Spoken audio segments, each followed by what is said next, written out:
5 seconds to go.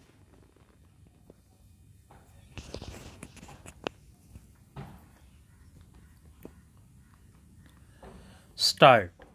Mr. Speaker, sir, some of us who have the privilege of being in this house for the last 50 years have gone through 50 budgets.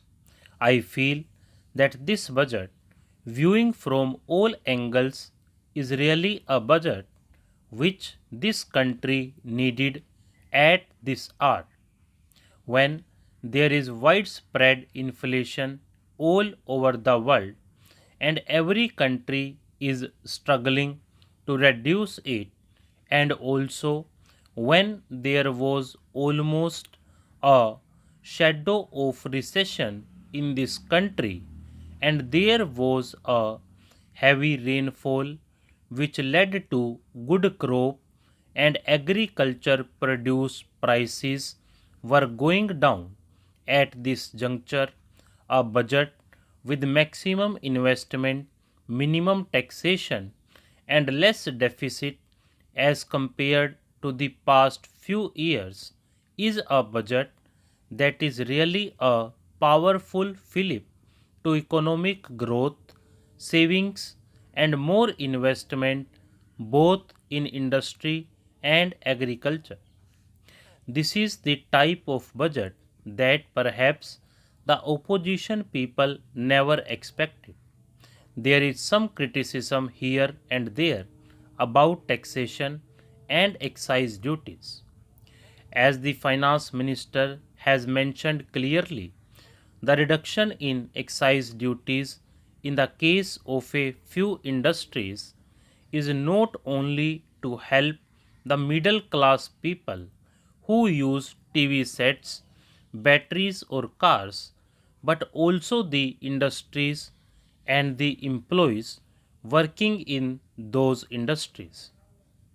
If there had been a layoff in Hindustan Motors, for example, the Honorable Member would have been the first to organize labor and come to the Finance Minister to take measures to have them taken back in the factory.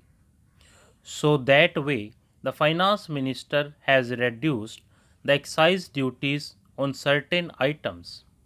It benefits not only the class of people who use those products, it also helps to keep those industries manufacturing those items, avoid layoffs. There are hundreds of thousands of industries units in this country making these things. As regards the reduction in income tax and wealth tax, it is said that it stimulates disclosures of more hidden wealth. I am sure the finance minister would succeed, and then we shall certainly compliment him. More than anything else, the large investment this year in the plan is judiciously distributed on priority subjects. The maximum amount has perhaps gone to priority subjects like agriculture, irrigation, and power. Even such subjects like social welfare, which were starved for the last 3 years, are not neglected. In this judicious distribution of the budgetary allocations regarding investment in the plan, the government has done well. One fact which I want to bring to the notice of the Honorable Minister is the pitiable condition of the farmers today, the agriculturists, who are the backbone of this country, who still form 70% of the population and who produce 50% of the national wealth. Whenever the authorities wanted to hold the price line, the victims have always been the farmers.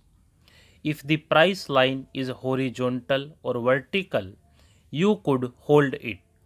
But it has always been a curved line. So the victims have always been the farmers. In the emergency situation, rains also started. There were unexpected heavy rains all over the country. I have been associated with agriculture since the last 25 years as deputy minister here and later as a minister in my state. I have never seen a good year as far as rainfall is concerned as last year. It was a year which might not repeat itself. There was no scarcity of rain at all in any part of India. It was only excess rain here and there, which had spoiled the crops because of floods everywhere. Of all the experienced people in agriculture, the finance minister has got a very good background in agriculture. When he was in charge of food and agriculture ministry, he had introduced the hybrid seeds and he gave a fillip to the use of technological know-how in agriculture. I thought he would have certainly understood the farmer's plight and he would have brought forward much more relief to the suffering farmers of today. But that has not been done. In the agriculture line, out of a cycle of 5 years, it is said 1 year will be good, 1 year will be bad, 1 year will be neither good nor bad, and 2 years are indifferent. So, in a cycle of 5 years, there will be one good year only. When the farmer gets good crops during that period of 1 year, he suffers. What are the prices of cotton, oil seeds, food grains, etc. today? Those were the years when the prices of these agricultural commodities had increased more than 100%. I can give you the prices of certain agricultural products that are sold today. That is the position obtaining in oil seeds and various other commercial commodities also.